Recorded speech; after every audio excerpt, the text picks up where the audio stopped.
back to another episode of Against the Grain. Today I am again joined by a familiar face now. We are joined by Mia Guevara. Mia, thank you again for being here today. My pleasure. Hello. So today we are talking about clubhouse culture, men's only clubs, clubs that maybe give women less activities throughout the week, things along those lines. So to start it out, what's your opinion on men's only clubs? That is very straight out of the gates question. We're just going for it. Always. Katie Goodwin, always just diving right on in. You know, it's not fair. It never, like, what the heck? Like, what's so special about it? You know what I mean? Like, being kind of, I guess, like, against it. But I think men's only clubs I think they're unnecessary, is the word that I want to say. I think they're unnecessary. And it's just like, why? Like, I don't get it. I think people still see golf as a men's only sport because it still does dominate, you know, the popularity whenever it comes to broadcasting and stuff like that. It sucks that they're still around and that they profit so much, and that just within the last memorable years, Augusta just opened up to, you know, allowing women to come watch the tournament. And yeah, like it's a question as to like why is that still around, I guess, because we feel like as a society we've grown into more awareness of just like allowing other people in. So like why is it still a thing as to like we're still having men's only clubs?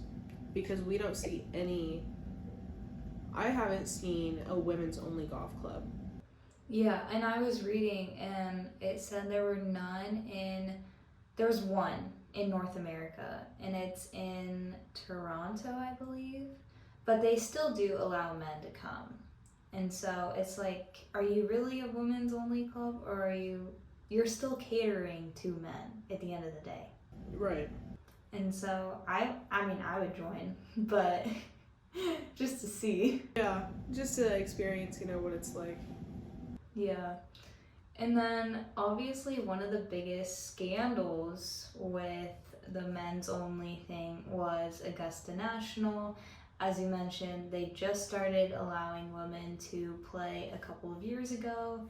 Their first member, I think it was back in 2012, when they allowed Condoleezza Rice to join, and one other person, I just can't remember her name. But I don't know how many there have been since. I couldn't tell you a number of how many. I couldn't tell you that either.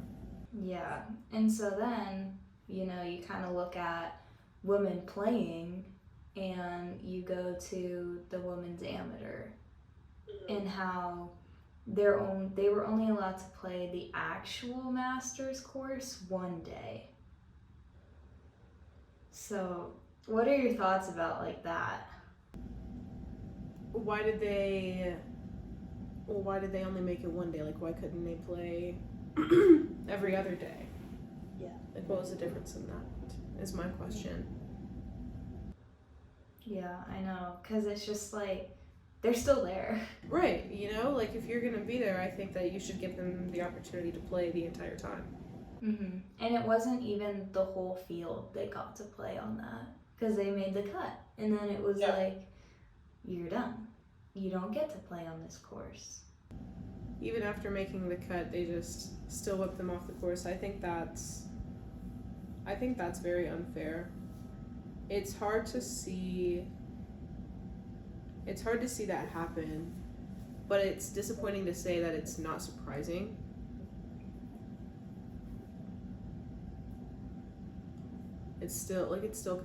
They could have at least been given the chance to play the rest of the time, in my opinion.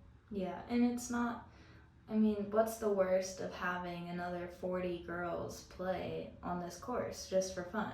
Like, just let them go. Yeah. But I had a question and just like, bloop. Oh, that's what it was. LOL. Do you think that PGA Tour events should be held at men's only golf courses? I don't think so, because I think PGA stands for more than just men's professional golf. Because you think about it, it's that just kind of like the idea just kind of got me on like a whole different type of tangent, because Professional Golf of America doesn't even signify men's or women's, but LPGA of America signifies Ladies Professional Golf Association. You know what I mean? So, Yeah. and I guess I could better my knowledge on that to give you more of an opinion on it, but it's very enlightening to see that. But I think if the PGA wanted to really promote that they're not really for like the men's only type thing, because like yeah, they do it at Augusta, and you know, and like that's literally the most pristine tournament ever in PGA. Like that's, you think of golf, you think of the Masters. But I don't know, I'm having very difficult opinions on this one. Yeah, we want them all. I know it. All the opinions. But yeah, I mean, it's hard because, I mean, it's the PGA Tour and it's men playing. But yet, if, like, when I was a kid, I looked up to both the LPGA and the PGA, Right. as do many of us. And so it's like, if you do go to these courses where it is men's only, what are you saying? Yeah, it's kind of saying that it's kind of putting them above it, you know, like making it known that, hey, maybe it is just men's only. And I think that that's the wrong image that they're trying to put out. If that is the way that they're really wanting to promote, is, hey, we want to keep men's only clubs just because it is PGA of America and like mainly men playing on the tournaments, but to me this doesn't make any sense. Yeah, and they're even doing it in Europe and all other countries over, all over the world. Like in Scotland, there was Muirfield. They voted, I think it was just in 2019, to allow women. And you're getting it where it's just a couple years ago, and back in 2016 they voted no to women. And you have these presidents coming out saying, I just go along with what the members vote. That right there just gives you a look into like how far back we are as people in the world. Like, why are we still putting women on the back burner whenever women have already proved so much? Like in the golf industry, in the world alone, like why can't we get equal opportunities to the golf industry? You know what I mean? Yeah. Like it's just Yeah, because it should be a place where there is equal opportunity for everyone. But I mean, like we've talked about before, you see it in college, you see it in junior golf, in professional. That's just unfortunately not how it is for us. And it's hard to say, it's hard to ask if it like ever will be, because we see the promotion happening, and like we even talked about it last episode, where like it's growing and like we want it to, but with things still happening where women are still getting declined, I think that's what's making it so hard for the broadcasting to happen, you know, especially for women, like overseas broadcasting the tournaments overseas and everything that goes on over there. I think women just have a harder time overseas to begin with, Yeah. with independent traveling, stuff like that. Like,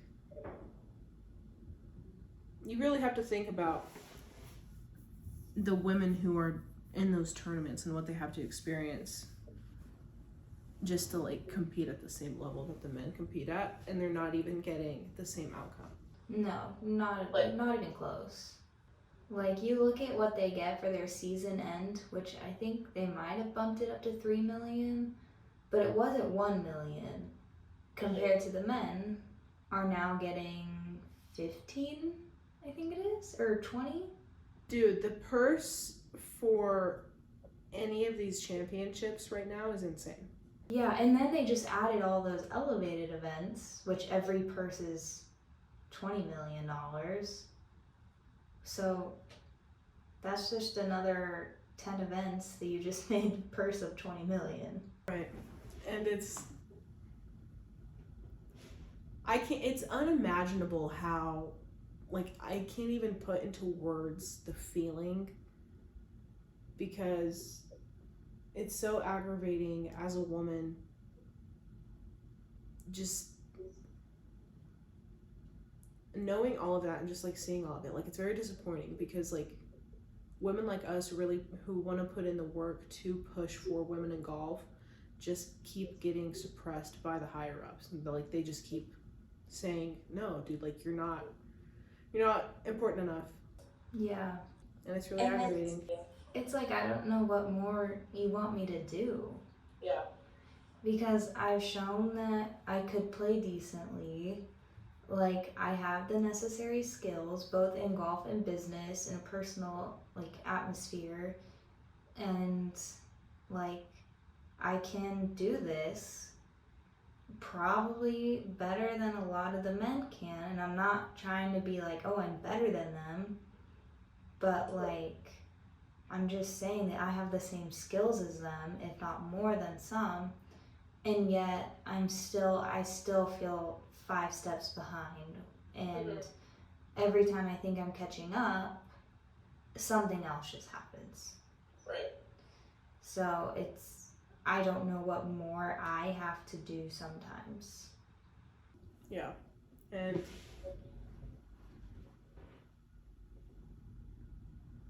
like, what more could we do besides just like keep fighting though? You know? Yeah. Because if you're not fighting for it, then why are you doing it at all, I guess? Exactly, because it's like, we care about this and we want to fight for it. We do. And I think if we just keep caring and we can be a part of that movement to just like really get it through to the next generations, like, hey, keep fighting for it, because it's like, it's not gonna end here. Yeah. Equal opportunity for women in not just golf but in everything has to happen. 100%. Because the sports that we're doing are equivalent, and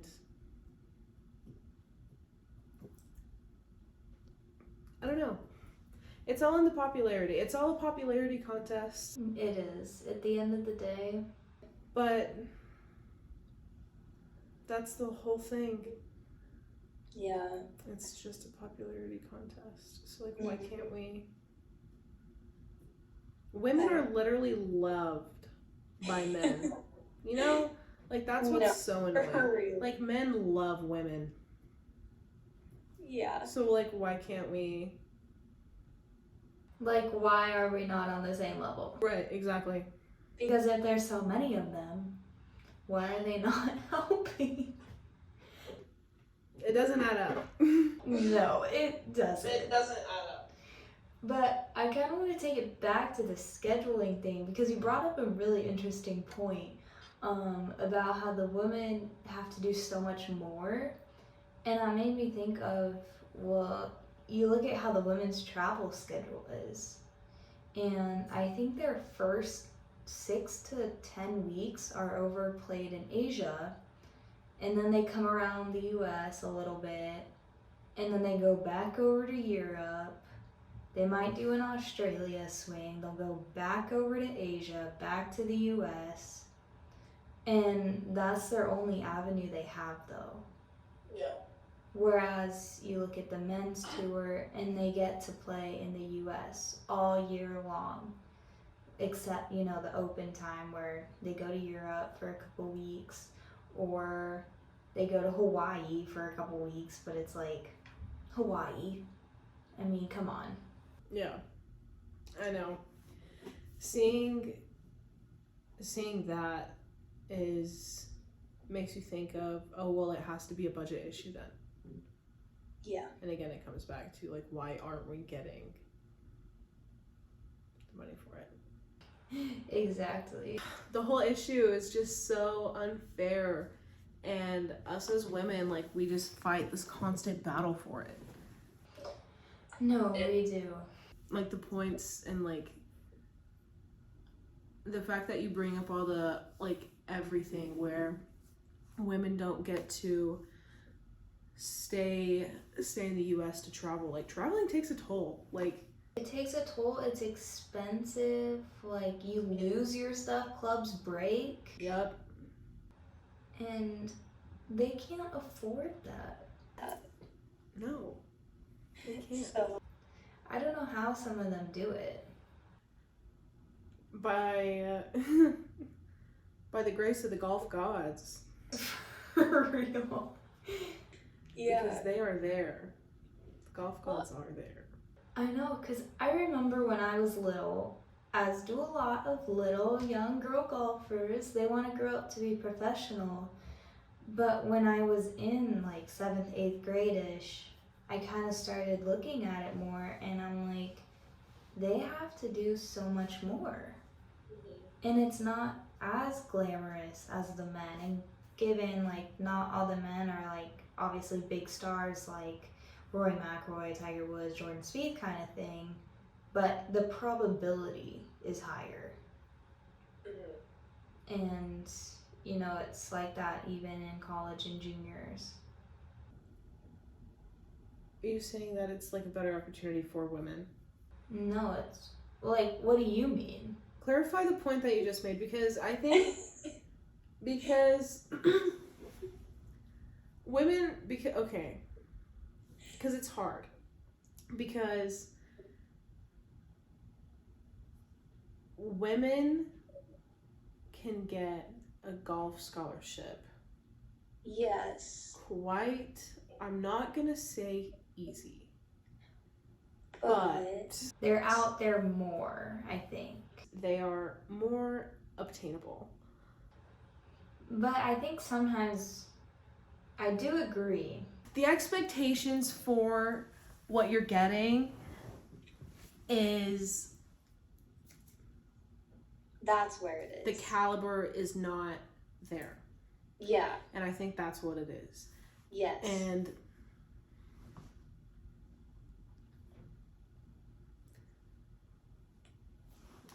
continue. Okay. I was like, I feel like she's gonna keep going here for a second. I almost did. I mean, please do. It's weird because it is easier for women to get a golf scholarship than men. But at the same time, whenever women sign, the expectations aren't as high. Yeah. It's either that, because that's just how I've been perceiving it, or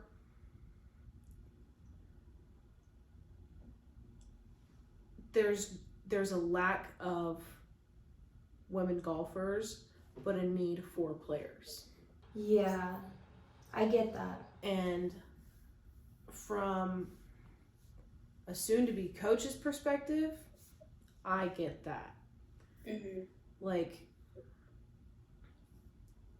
so it is easier for girls to obtain golf scholarships because the golf sport isn't popular enough. Get into it. Women, Yeah.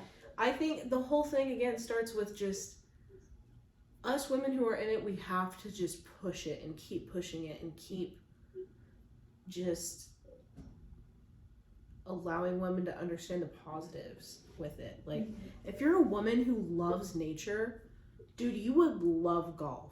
For real. You see me out there, I look at the birds and the squirrels, like... Dude, homegirl is in there just like one with nature. Not even bothered with the fact that she's playing a round of golf. Like, and honestly, same. Like, especially if we're playing out in California, I'm looking at the views. I'm not like, oh, I just get to golf. But, like, at the same time, I'm just, like, enjoying this mountaintop scape. Like, are you kidding? Yeah. Exactly. So it's just like, I think now it just becomes advocating for more than golf, more than just the sport itself. You know, you have to say there's obviously more to it. Like, there is the golf, there's the sport, and there's also the skills that you learn. There's the community that you gain, the moments that you pick up from every tournament, and you know, the mental toughness you gain, the emotional roller coasters you go on that I am grateful for now. And I think that's what needs to be pushed out there as well with the golf. Like, I think going deeper into like what she just said, whenever you get into golf, play golf. Don't just go out there and practice. I think you should play rounds with your friends, play tournaments, and really get into it, because that is whenever you are going to find those memories, and whenever you self-reflect on the mental toughness of the shot, and like that, like, you don't play golf for more than, what is it, 40 seconds? Yeah, exactly. It's just the entire time of you just being on the golf course, talking, communicating, whether it be yourself with your golf game, or you and your buddies, or you and your instructor, or just you listening to music. Like, the entire time is so much more than just like what you're doing. And that's so much opportunity for us as women to have those moments of, well, let's hang out with the girls. Let's hang out with hubby. Like, you want that free time with your husband? Dude, go for it. You want like the alone time with your besties? Go to the golf course. Like, you want a suntan? Homegirl, go to the range. Get the sleeveless tank tops Get the out. sleeveless tank. Get you Roll that skirt up. Exactly. Just like, don't wear a glove. Maybe just go putt, you know? Like, Hey, you're good. exactly. Those are some amazing points you make. Always so full of advice, dude. Once you really get me going, I have to really crawl into the concept. She's like loading. Got it. Yes, exactly. But then it just comes and you're just like, damn. I am. Like, so good. Out of the gates. You never know whenever it's gonna come. So kind of last question, what kind of community around you would you create right now? I would love to create a safe space for women to feel like they can make mistakes in golf. I think everyone expects to be perfect right off the bat, but you're not going to be a perfect golfer. Never. Just a sport that is just always going to pee you off. It's always just going to make you mad. Like, every now and then. So, just creating a space that's safe enough for women to come in and be like, okay, well, I can come in here and I can fail and it'd be okay. But over time, I'm going to learn and I'm going to become that woman who can do that. Exactly. I'm going to show up and be her. Dude, personal hype woman right here. Because I think a woman who can golf is you're already 10 steps ahead of the game. You said it, not me. A woman who plays golf is already 10 steps ahead of the game. Point blank, period. Any life advice you need, that's it right there. That is a great point to end on. So again, Mia, thank you so much for being here today. Peace Punch, Captain Crunch. It's always been a pleasure. Thank you so much. And with that, viewers and listeners, join us next week for another great conversation here on Against the Grain. I'm your host, Katie Goodwin. Bye, everyone.